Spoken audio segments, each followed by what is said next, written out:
Welcome back to my film and TV channel. A sunny Altrincham at the moment, very rare, but not so warm, but sun's out, that's all we can ask for. We're going to have a look at a chiller today, a supernatural film, called a supernatural horror film. Yeah, not overly scary I don't think, but yeah, we'll talk about it anyway. And of course I'm recording this a couple of days before Halloween. I'm recording this on the 29th of October 2023.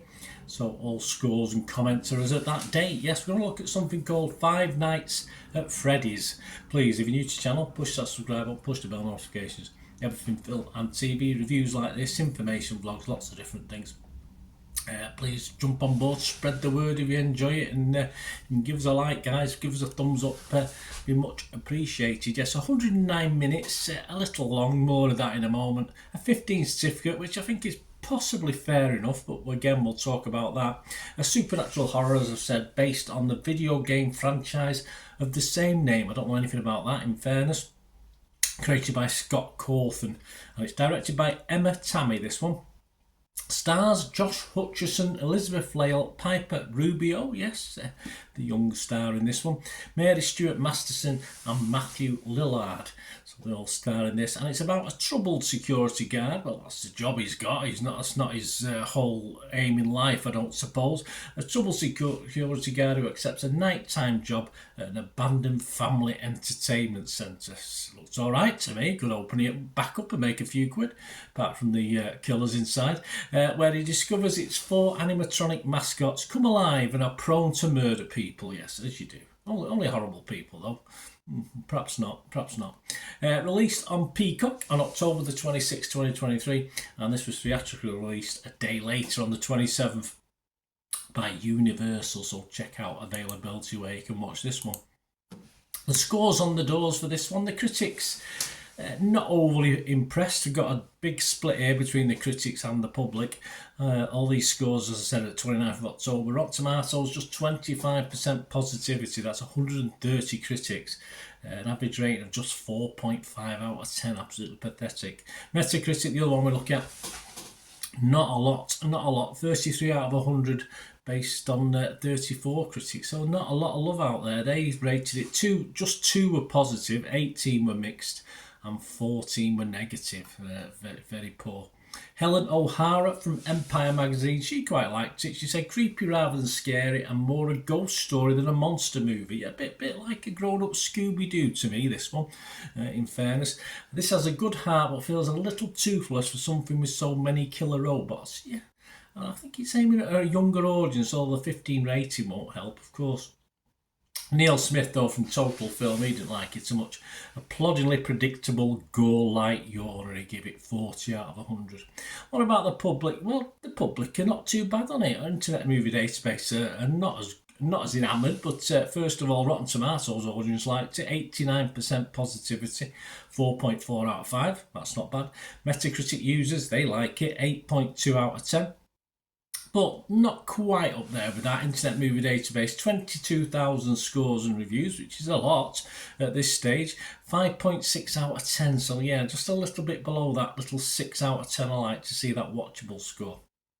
So that brings it on to me. Well, for Fazbear's, of course, read Banana Splits, who, of course, we got a horror from them a little while ago now, probably 3 or 4 years. It seems like yesterday, but it's probably a bit longer ago. Animatronic Carnage, of course, a little while back with that Banana Splits film, which was certainly I didn't know much about that when I watched it. I was quite shocked by it. Possibly, is this better? I think the jury's out on this one, to be honest with you, whether it's worse or better. Perhaps it's frame of mind. I think this one had a bit more backstory and plot to it. I've no idea about the game. I have no clue about that. And this is interesting all the time and reasonably convincing, but it is about 20-30 minutes too long for me. And it gives it more potential. It would have worked probably better as a sort of mini-series, 4 by 24 minutes, say, as a little short mini-series if it's going to go out for this long. But I think as a film, it's certainly 20 or 30 minutes, a little bit on the long side. Although I stuck with it, and yeah, because I still quite enjoyed it all. I like the lead, I like Hutcherson. I like his role. He's likable, he's investable, and of course his sister Rubio young sister, is also investable, which helps in a film like this. It has a Goosebumps feel to it. I did mention Scooby-Doo before, didn't I? It also has a sort of Goosebumps feel to it, which isn't a bad thing. So probably aimed at a younger audience, horror audience, than perhaps normal. But despite, as I said, a 15 UK rating won't help that. But obviously, if you're watching at home, I certainly wouldn't be averse to letting a granddaughter or grandson of, say, 12, 13 watch this. Well shot, it's a bit dark for my old eyes these days. Yeah, it's a lot of dark scenes, obviously.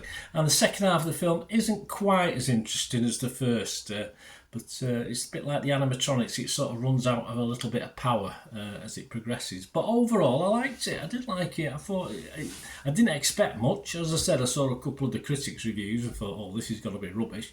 And I was quite pleasantly surprised when I watched it. So my scores for this: I am going to be fresh on it if it was Rotten Tomatoes. I'm going to be positive on it if it was Metacritic. I'd be in a minority, as you can see. But yeah, I'm going to give this not just a 6 out of 10, not just a watchable. I'm going to give it a 6.5 out of 10. I think I've got a fever or something at the moment. But just before Halloween, I quite enjoyed it. I like this. It's one of the better chillers, if you like, and as I said, one of those you could watch with a younger age group as well. Not too young, but a younger age group. So yeah, I liked it. I liked it more than a lot of people did. But let me know what you think, guys. It'd be great to hear from you. Let me know what you think of this. It'd be great to get your views and opinions. Till we meet again, last one thing, don't I? Please stay safe, everyone. Bye for now.